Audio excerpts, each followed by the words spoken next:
Bueno, familia,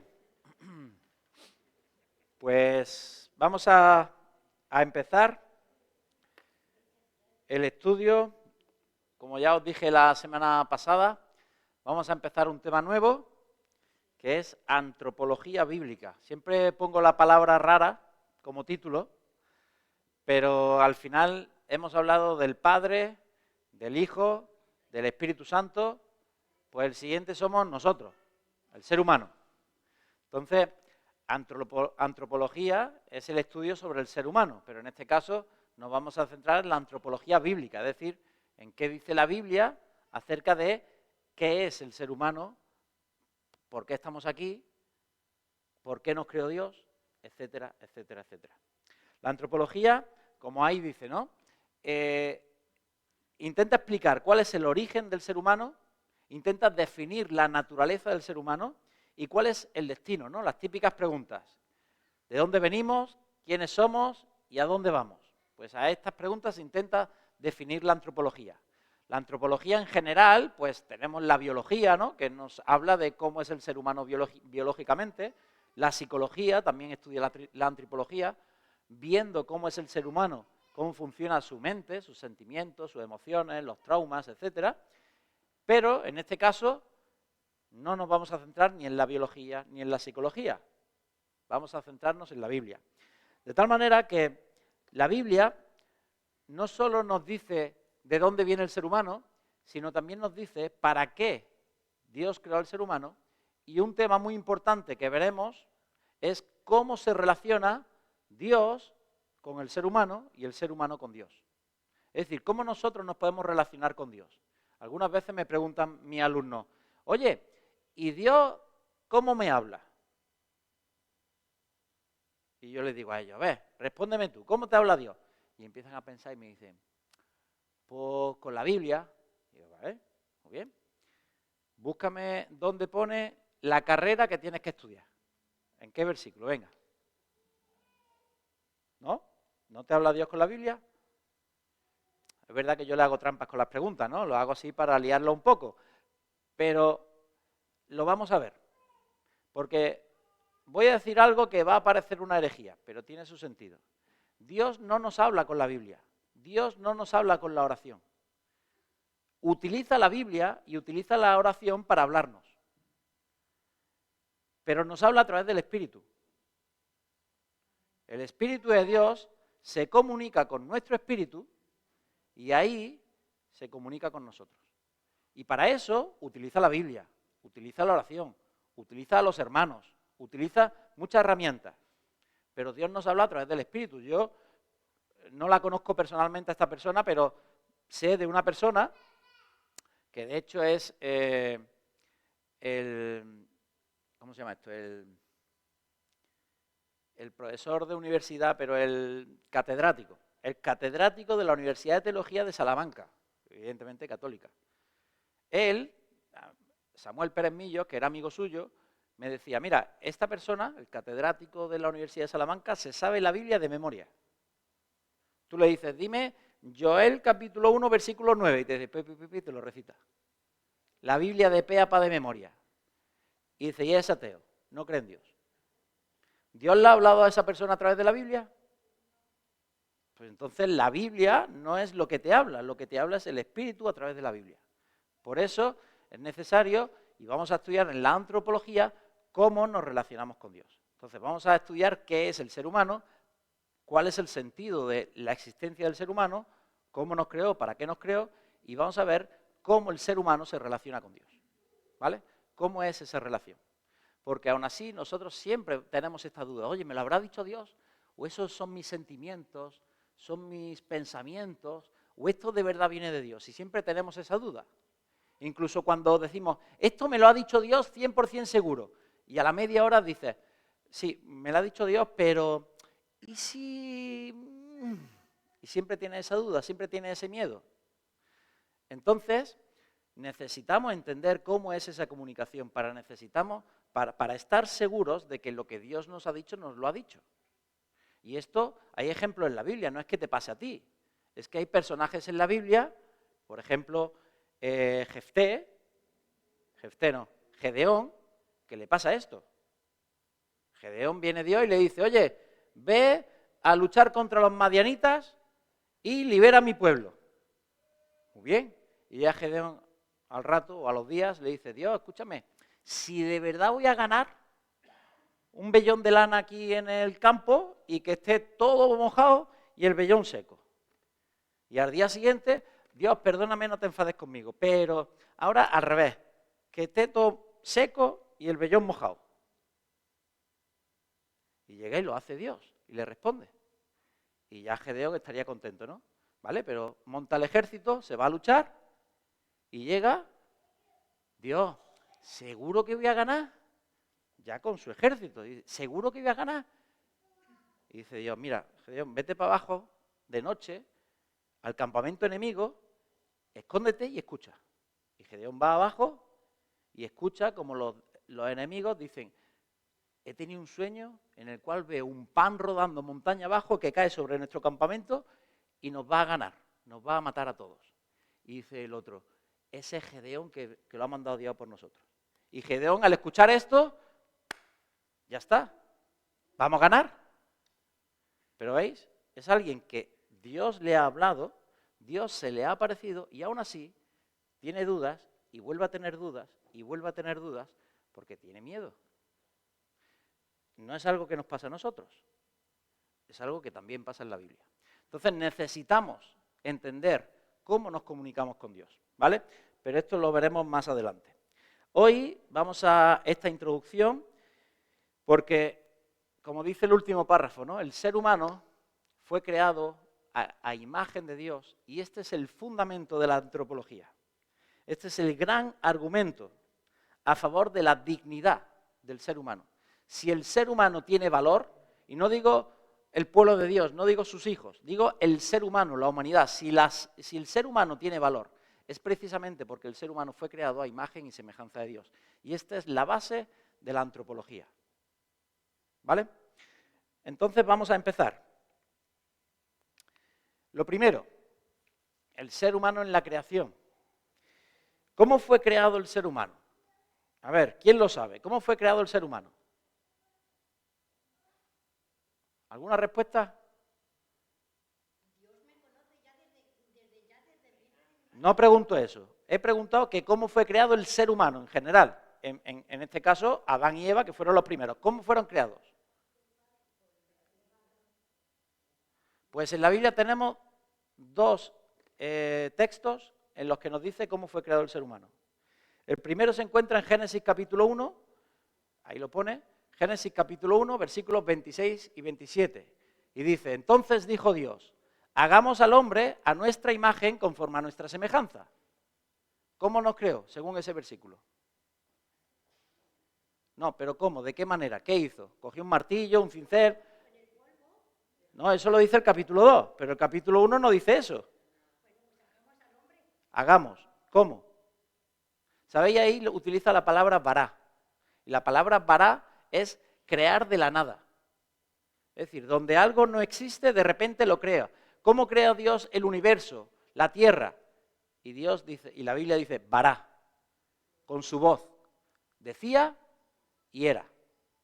Y es la misma palabra que utiliza en el versículo 26. Dice, hagamos al hombre, bará al hombre. Es decir, lo que está diciendo ese texto es, Dios creó al hombre de la nada, dijo y fue. Ese es el primer texto que la Biblia nos dice cómo creó Dios al hombre. Pero ahora llegamos al capítulo 2, Génesis 2, y nos dice el versículo 7. Entonces Jehová Dios formó al hombre del polvo de la tierra y sopló en su nariz aliento de vida. Y fue el hombre ser viviente. Y aquí nos dice que fue creado del polvo de la tierra. Es decir, no fue creado de la nada, sino que cogió algo material, una materia, la formó con la forma del hombre y sopló en su nariz aliento de vida. Entonces, ¿en qué quedamos? ¿Que lo creó de la nada, lo creó del polvo?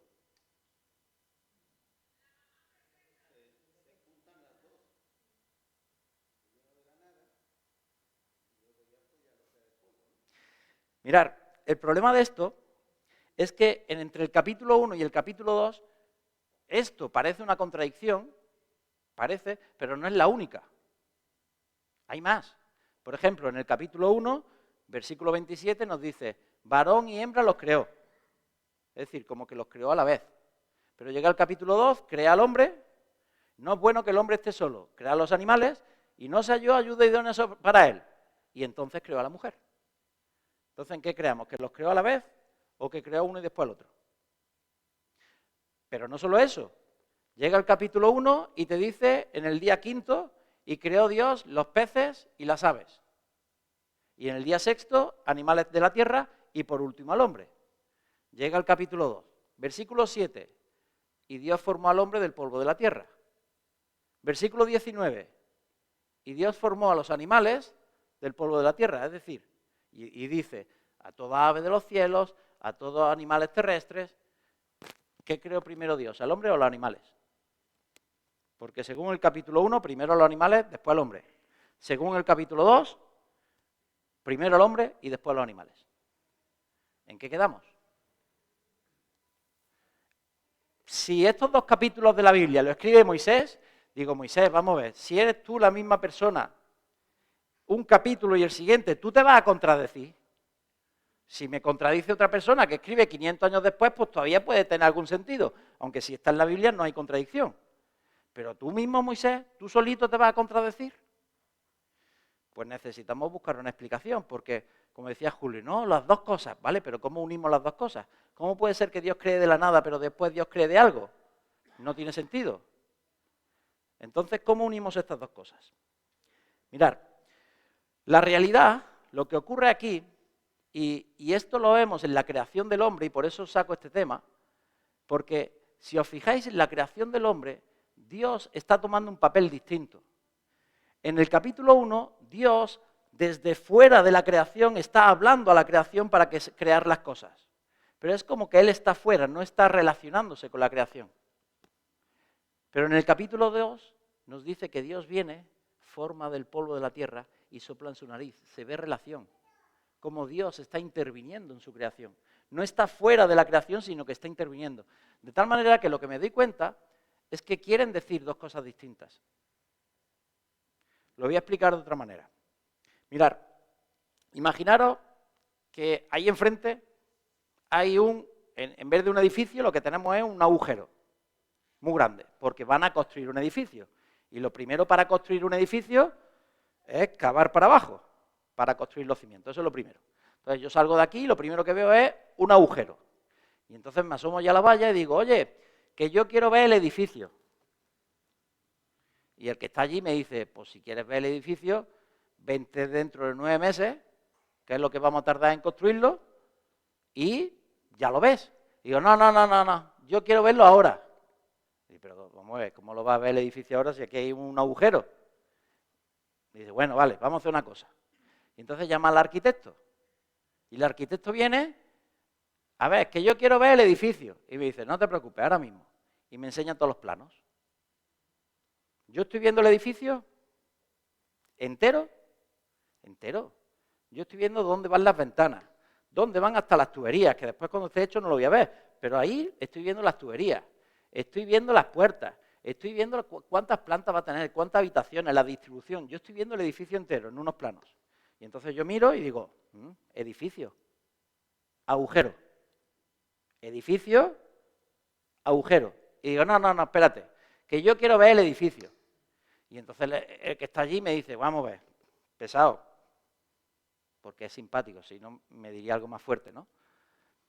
Y me dice, pues mira, lo que vas a hacer es venirte todos los días y tú ya vas a ver cómo trabajamos.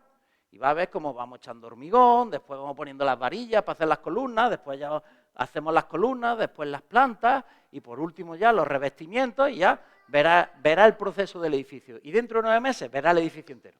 Digo, vale, muy bien. Pues lo que os acabo de explicar es el capítulo 1 y el capítulo 2 de Génesis. Y no habéis dado ni cuenta. ¿Por qué? Porque en el capítulo 1 nosotros tenemos al arquitecto, que está fuera de la creación, diseñando todo lo que en la creación va a haber. Y además diseñándola con un orden en el cual Dios en el capítulo 1 nos quiere presentar al ser humano al final porque es el culmen de la creación. Es lo más importante, lo superior en toda la creación. De tal manera que más adelante llega el versículo 30 o el 31 y nos dice, y vio Dios todo lo que había hecho y era bueno en gran manera, cuando crea al ser humano. Pero antes solo decía, y vio Dios que era bueno, y vio Dios que era bueno, y vio Dios que era bueno. Pero cuando crea al ser humano, y vio Dios que era bueno en gran manera. Porque el ser humano era el centro de toda la creación, de tal manera que el arquitecto, en su diseño, todo lo ha diseñado y creado para el ser humano, de tal manera que cuando crea al ser humano le dice, enseñorea sobre todo lo que hay. Porque todo lo creó para el ser humano. Y tú dirás, ¿y yo para qué quiero las estrellas y los planetas que hay en todo el universo, un universo más grande? ¿Eso para qué me sirve a mí? ¿Eso para qué sirve al ser humano? Y te dice el capítulo 1. Y Dios que puso las estrellas para alumbrar la tierra. Porque cuando Dios pone las estrellas, ¿en quién está pensando? En el ser humano. Y cuando tú vas en un barco y no tienes ni brújula, como hace 3000 años, ni tienes internet ni nada, ¿a dónde miraban ellos? A las estrellas, para guiarse.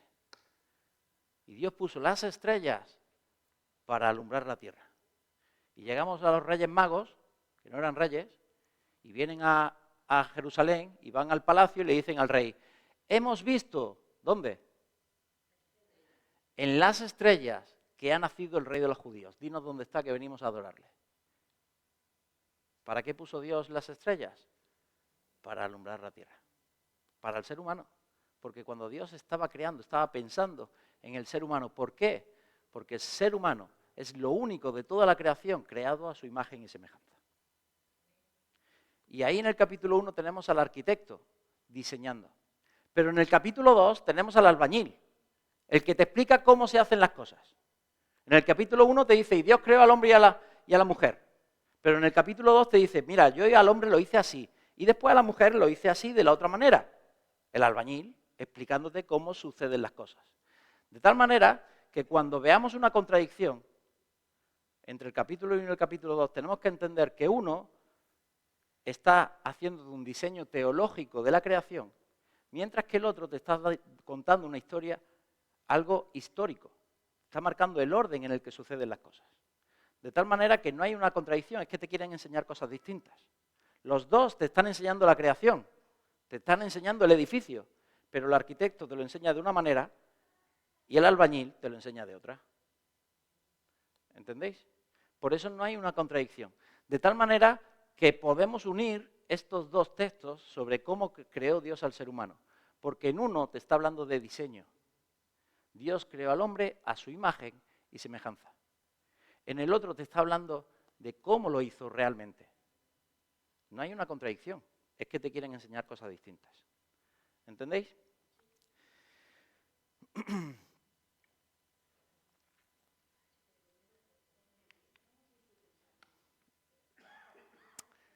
Por lo tanto, al pensar cómo creó Dios al ser humano, ahí vemos que fuimos creados a imagen y semejanza. Entonces, ¿qué significa que fuimos creados a imagen y semejanza de Dios? ¿Qué significa que fuimos creados a imagen y semejanza de Dios? Esto realmente ya lo expliqué cuando hablamos de los atributos de Dios. Así que si alguno de vosotros estuvo en esos estudios, pues lo puede recordar. Y si alguna persona pues quiere ir a aquellos estudios, están en YouTube y podéis verlos. Pero dicho de manera rápida y sencilla, significa que nosotros fuimos, a la hora de Dios crearnos, puso algunas características suyas, las puso en nosotros. Porque fuimos creados a su imagen. Y la imagen, yo puse el ejemplo de un espejo, ¿no? Cuando tú te miras al espejo, ¿qué ves? Ves tu imagen. Pero el que está en el espejo no eres tú. Tiene características tuyas. Pero tú puedes irte a la cocina y hacerte un bocadillo y el del espejo no. Pregúntale.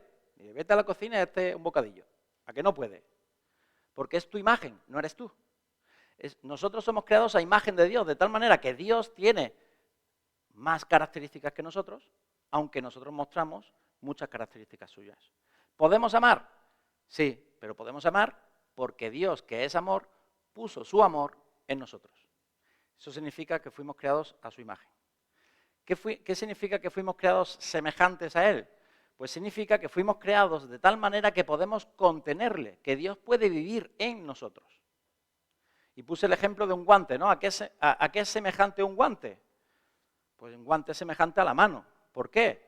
Porque está creado, está concebido para contener la mano. De tal manera que el guante solo lleva a cabo su función cuando contiene la mano. Si el guante está allí, no me protege la mano. Solo cuando contiene a la mano, el guante está cumpliendo su función. De tal manera, o de la misma manera nosotros, solo cuando el ser humano contiene a Dios, entonces cumplimos el propósito para el que fuimos creados. Imagen y semejanza. ¿Entendido? Ahora, entonces, ¿para qué fuimos creados? Esto, en una de las preguntas que hacía después del estudio, también hubo una vez que hice esta pregunta. ¿Para qué creó Dios al ser humano? No. Nos hizo como Él para algo. ¿Ese algo qué es? ¿Para qué nos creó? El propósito con el que Dios nos creó es un propósito relacional. Es decir, Él lo que quiere es relacionarse con nosotros. Esa relación que Él tiene en la Trinidad, Padre, Hijo y Espíritu Santo, esa relación que es perfecta, Dios quiere transmitirla, quiere expresarla, de tal manera que decide crear al ser humano para esa misma relación que Él tiene en la Trinidad, tenerla con nosotros. De tal manera que nos crea a su imagen y semejanza porque quiere que esa relación sea perfecta. Es decir, una relación basada en sus atributos. Es decir, Él quiere amarnos, pero que nosotros le amemos de la misma manera. Así que pone su amor en nosotros para que sea recíproco. ¿Entendéis? Él nos crea a su imagen para que la relación entre Él y nosotros sea una relación perfecta. Por eso nos crea a su imagen y semejanza. De tal manera que nos creó con el propósito de relacionarse con nosotros, de mostrar su justicia, su amor, su misericordia, su paz, su bondad, etcétera, etcétera. Todos los atributos. Pero de tal manera que nosotros pudiésemos expresar de la misma manera hacia Él esos atributos. Una relación perfecta.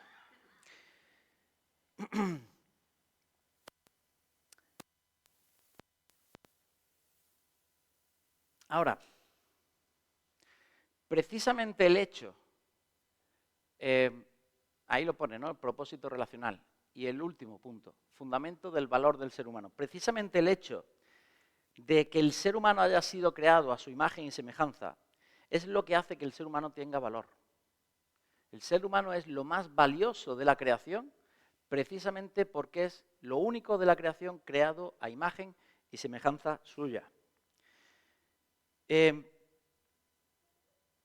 ejemplo. En el capítulo 6 de Génesis llega al versículo 6 y Dios dice: y se arrepintió Dios de haber creado al hombre. Y esto es una pregunta que me hizo Luisa, ¿no? Se arrepintió Dios de haber creado al hombre. ¿Y cómo puede Dios arrepentirse? Y dije, no, no se arrepiente. Es un sentimiento, tiene un sentimiento de tristeza tan profundo. ¿Pero por qué está Dios tan triste? ¿Por qué está Dios tan decepcionado? Pues porque está viendo la maldad del ser humano.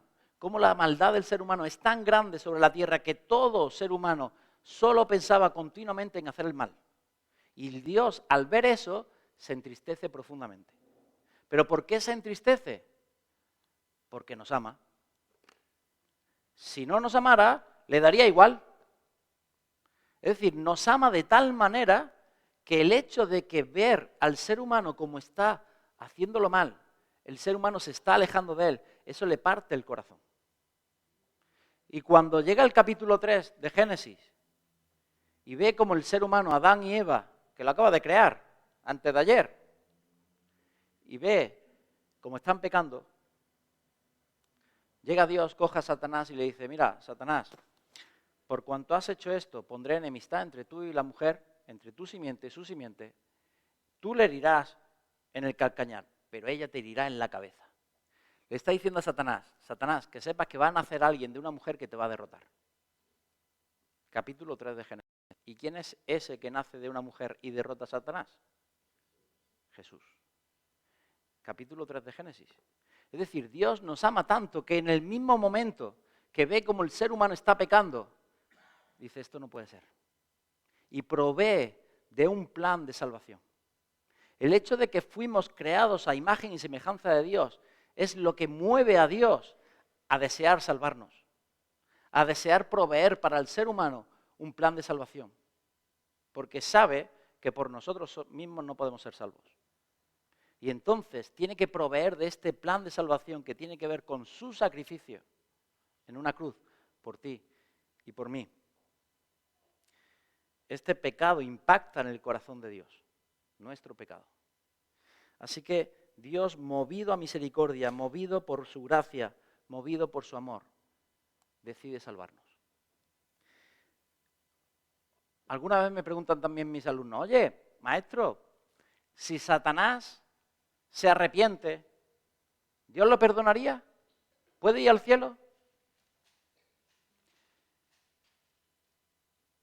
Y la respuesta, no. ¿Por qué?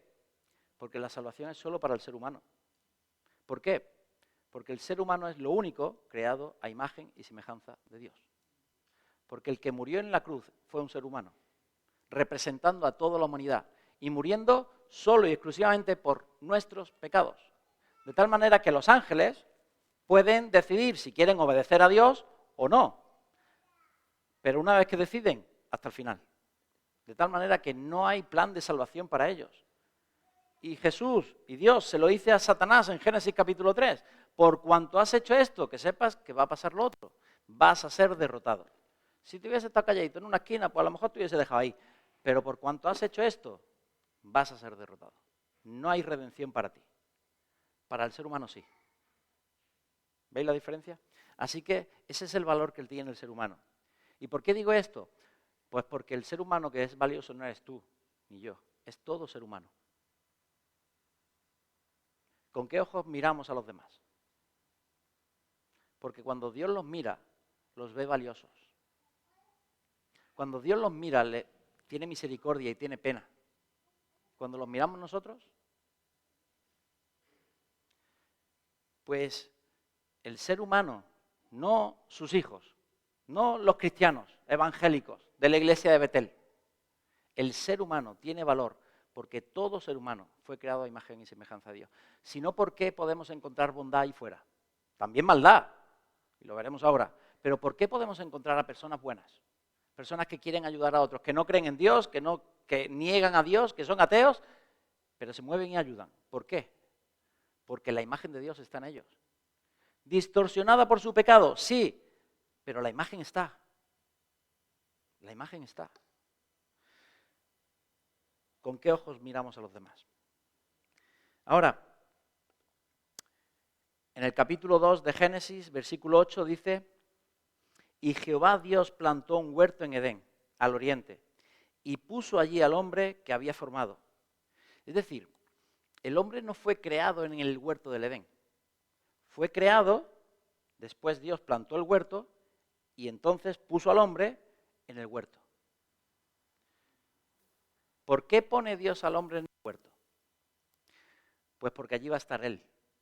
Y lo he dicho, Dios quiere relacionarse con nosotros. Eso es lo que creó.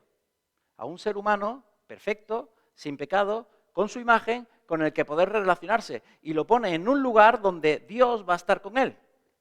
Eso es lo que Dios creó. Ese es su propósito. Ese es el propósito del ser humano. Y eso es lo que Dios va a tener al final de los tiempos. ¿Qué es el cielo? Estar en la presencia de Dios por toda la eternidad sin pecado. Eso es lo que Dios creó y es lo que habrá al final. ¿Entendéis? Creados a su imagen y semejanza. Pero, bueno, esto es lo que acabo de decir. Pero nos encontramos con el capítulo 3. Y llega el capítulo 3 y el hombre cae. El hombre cae en el pecado. Nos encontramos con que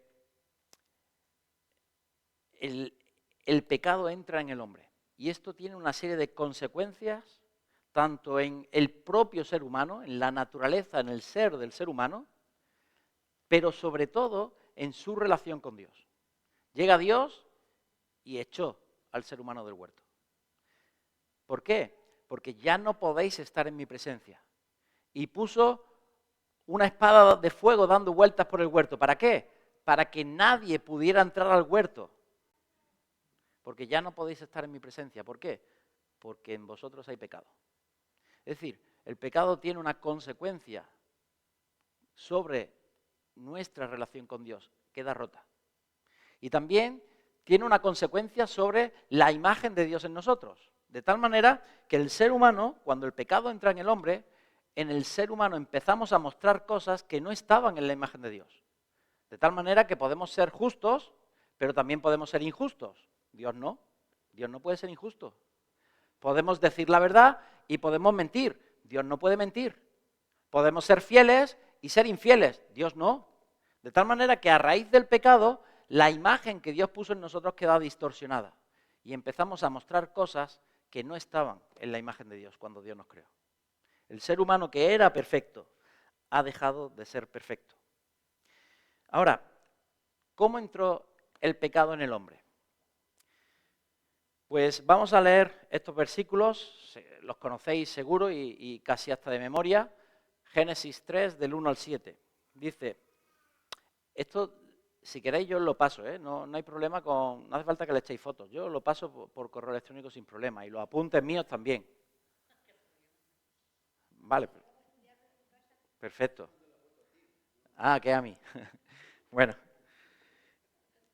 Leemos, Génesis 3 del 1 al 7, dice, pero la serpiente era astuta más que todos los animales del campo que Jehová Dios había hecho, la cual dijo a la mujer, ¿con que Dios os ha dicho, no comáis de todo árbol del huerto?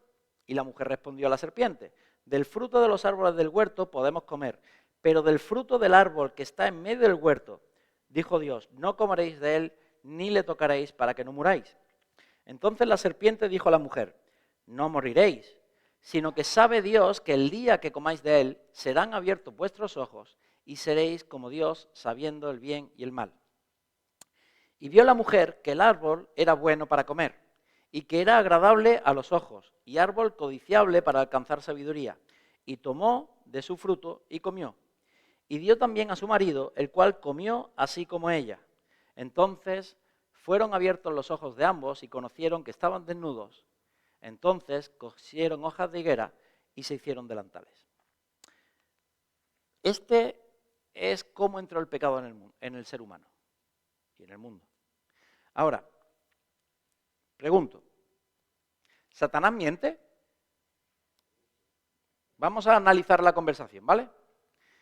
Dice, con que Dios os ha dicho que no comáis de todo árbol que hay en el huerto, es decir, no podéis comer de nada. Y dice, no, al revés. Yo he dicho que de todo lo que hay en el huerto podemos comer. Es que me ha dicho exactamente lo contrario. Lo único, dice Eva, pero del árbol del fruto del árbol que está en medio del huerto, de él no comeréis ni lo tocaréis para que no muráis. ¿Eso había dicho Dios? ¿Dios había dicho esas palabras? Dios había dicho que no podían comer del árbol de la ciencia del bien y el mal, ni tocarlo, porque el día que lo hicieran morirían. Si nos vamos al capítulo 2, versículo 15, dice que lo que dijo Dios es que no coman del árbol. De tocarlo no dice nada. ¿De dónde ha sacado Eva lo de tocar el árbol? Es más, ¿Eva estaba cuando Dios dijo eso? ¿Que no comieran del árbol? La creó en el versículo 20, creo, en el 19 o el 20. Ahí crea Dios a Eva. Por lo tanto, en el 15 no está Eva. ¿Quién se lo dijo Dios? A Adán. ¿Y quién le ha dicho a Eva que no coma del árbol? Probablemente Adán. Adán es el que le dice a Eva que no coma del árbol y que no lo toque. Y eso no lo ha dicho Dios. Es decir, es como que Adán ha agregado algo a la palabra de Dios. Y tú dirás, bueno, pues entonces es el primer pecado. No, porque Dios, la orden de Dios es no comas. Entonces, el pecado sería comer. Pero lo que sí está haciendo Adán es preparar como un terreno que te va a facilitar pecar. Me explico. ¿Cuántas normas ponemos nosotros en la iglesia que las hacemos como para agradar más a Dios, pero que no son normas que Dios ha puesto. ¿Dónde dice en la iglesia, en la Biblia, que hay que cantar 3 o 4 canciones al empezar el culto y que al final la predicación? Y nosotros hacemos normas, hacemos cultos que tienen que ver con nuestra cultura, que las ponemos, que nos parecen buenas, pero no son leyes de Dios. Y si en otro sitio quieren hacer algo totalmente distinto, ¿qué problema hay? Y no, pero nos rasgamos las vestiduras, como a alguien se le ocurra. Poner la predicación al principio, ¡uf! ¿Pero veis? Es decir, la intención de Adán es salvar a su mujer de que no coma. Le está diciendo ni comas ni toques. No le está diciendo nada malo. ¿Pero por qué? Para poner como una barrera aún mayor de la que Dios me ha dicho para evitar todavía más que coma. ¿Cuál es el problema? Que nosotros somos un poquito, ahí estamos en la antropología, ¿no? Y nos damos cuenta de que cuando nos prohíben algo, nos entran más ganas de hacerlo. Y ahora Eva, todo el día pasando al lado del árbol, Eva y el propio Adán al lado del árbol, y ay, que lo voy a tocar, perdón. No. Y claro, más ganas te entra. Es decir, el problema es que hay un ambiente ahí creado precisamente porque Adán ha agregado algo a lo que Dios ha dicho para evitar que Eva toque. Y eso hace el efecto contrario. Ahora, entonces dice la serpiente, no moriréis. ¿Miente? ¿Murieron ese día? No, entonces Satanás miente. Satanás no miente, entre comillas. Satanás no miente. Pero lo segundo que dice Satanás, dice, sino que sabe Dios que el día que de él coméis, serán abiertos vuestros ojos y seréis como Dios sabiendo el bien y el mal. Y llega el versículo 7 y dice, entonces fueron abiertos sus ojos. Y llega el versículo, capítulo 3, el versículo 22, dice Dios, y el hombre es como uno de nosotros sabiendo el bien y el mal. Entonces Satanás mintió, dice, vuestros ojos serán abiertos y seréis como Dios sabiendo el bien y el mal. Y ahora llega el versículo 7 y dice, sus ojos fueron abiertos. Y llega el versículo 22 y Dios dice, el hombre es como uno de nosotros sabiendo el bien y el mal. ¿Satanás mintió? Satanás no miente, pero engaña. Satanás no miente, pero te hace creer algo que es mentira. Porque lo que le está diciendo Satanás es verdad, pero le está cambiando el sentido a lo que Dios dijo. Y esa es la trampa. ¿Por qué? Porque lo que quiere Satanás es hacerte creer que Dios miente. Te está engañando, pero no te miente. ¿Me explico? Dios, al decir que ciertamente el día que de él comáis, ciertamente moriréis, Dios se está refiriendo a que morirían espiritualmente. Y eso sucede ese día. Mueren espiritualmente. ¿Por qué mueren espiritualmente? Porque son echados del huerto, ya no podéis estar en mi presencia. Muerte espiritual. Pero Satanás le dice, no moriréis. ¿Y a qué se está refiriendo Satanás? A la muerte física. Es decir, Adán y Eva no se mueren ese día, siguen viviendo y tienen hijos. ¿Veis? Satanás no miente, pero le cambia el sentido de las palabras para engañar. Es el padre de la mentira, porque miente mejor que nadie, diciéndote la verdad. Como muchas veces nuestros queridos gobernantes, ¿no? Te dicen una verdad a media o te dicen una parte de la verdad para hacerte creer algo cuando lo que te están diciendo está ocultándote muchas mentiras. Ese es el padre de mentira, no nuestro gobernante, Satanás. Pero Satanás no miente, engaña. Ahora, ¿cuál es el proceso del pecado? ¿Cómo entra el pecado en Eva después de esta conversación con Satanás? Pues dice, y vio Eva que el árbol era bueno. Lo primero que dice es que es bueno para comer. Lo segundo que dice, agradable a los ojos y árbol codiciable para alcanzar sabiduría. Y entonces come. Después de eso come. Es decir, ¿cómo empieza el pecado en Eva? ¿Cómo empieza el pecado? ¿Dónde empieza? ¿En su mente? ¿En su cuerpo? ¿O en su espíritu? ¿En su mente? Lo primero que dice es, vio. Lo percibe a través de los sentidos. la conversación con Satanás, la vista, vio que era bueno, agradable para comer, está pensando en el gusto. Es decir, empieza con los sentidos, empieza con el cuerpo. Y llega Pablo y te dice, no satisfagáis los deseos de la carne. ¿Tiene sentido? Pero de ahí del cuerpo pasa ¿a dónde? Y codiciable para alcanzar sabiduría. Y eso ya es los deseos, la mente. Y a partir de ahí, muerte espiritual. Pecas y caes. ¿Veis? Este es el proceso del pecado. Ahí lo he puesto con esas fotografías, ¿no? Con esos circulitos. Primero lo percibes, ya sea por el gusto, el tacto, el oído, el olfato, por donde sea, lo percibes. Segundo, lo deseas. Y por último, mueres. Ese es el proceso que lleva al pecado.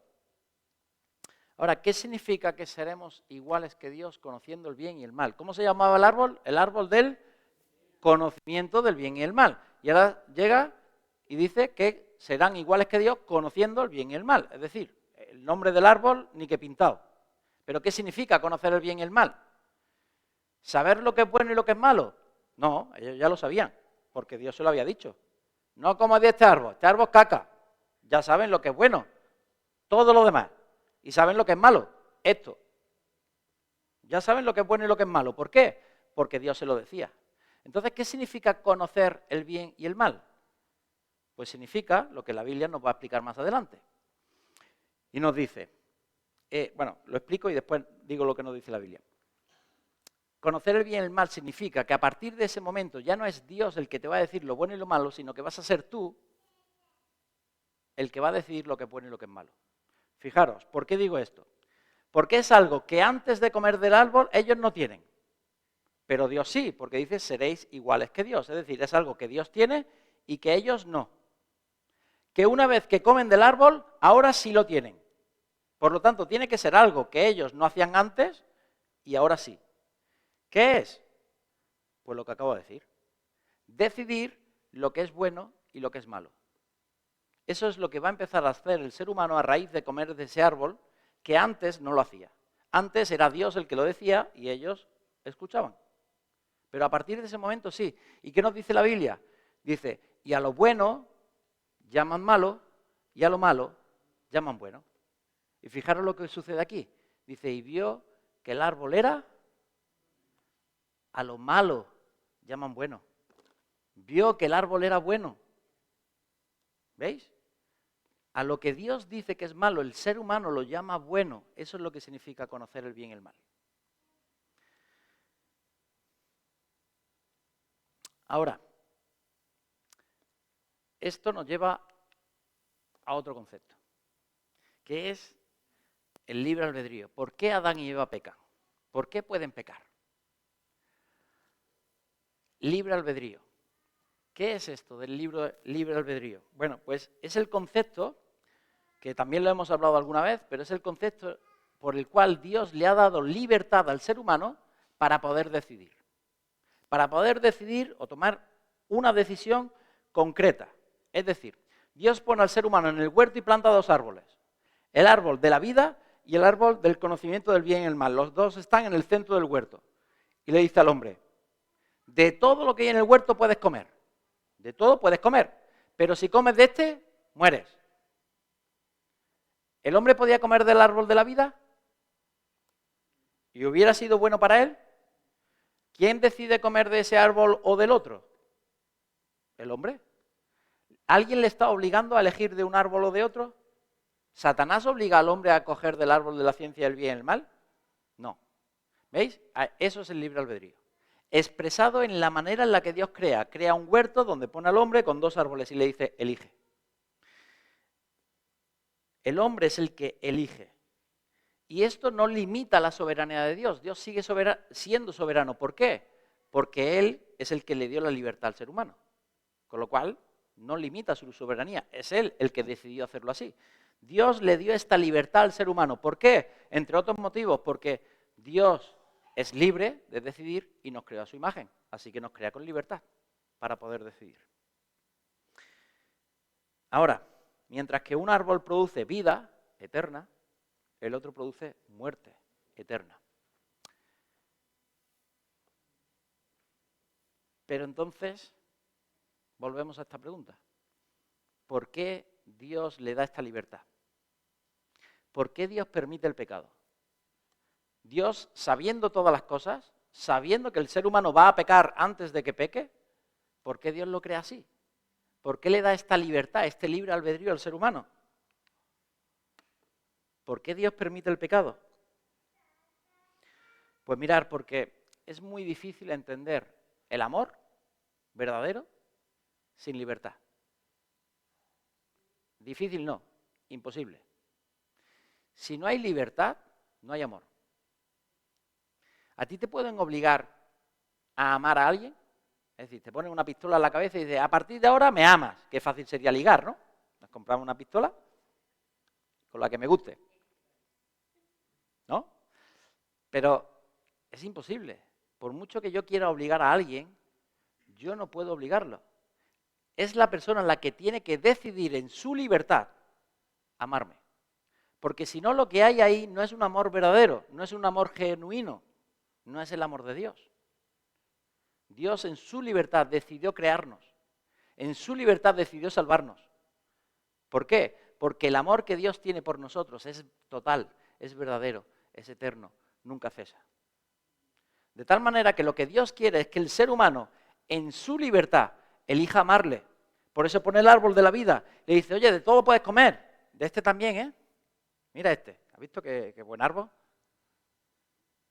De todo puedes comer. Si comes de este, mueres, ¿vale, Adán? Te has enterado de este, ¿no? De este, caca.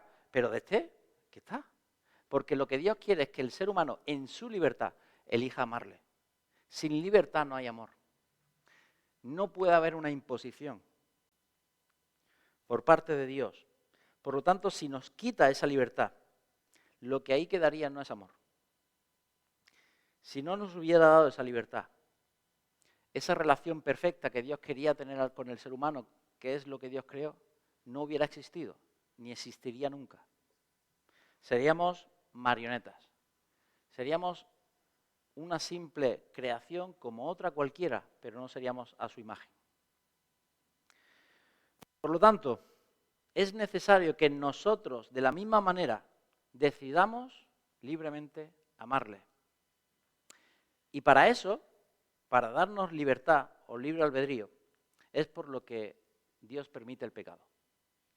Es por lo que Dios pone este árbol allí en el huerto. Dios no se equivoca. Dios no falló a la hora de crear. No creó un ser humano con una tara. Dios creó un ser humano perfecto. Pero cuando Él crea, no está pensando en Adán y Eva. Cuando Él crea, está pensando en la humanidad de la historia, viviendo allí en el cielo con Él. Cuando Él crea, no está pensando en los que caen en el pecado. Está pensando en la salvación que va a proveer por ellos.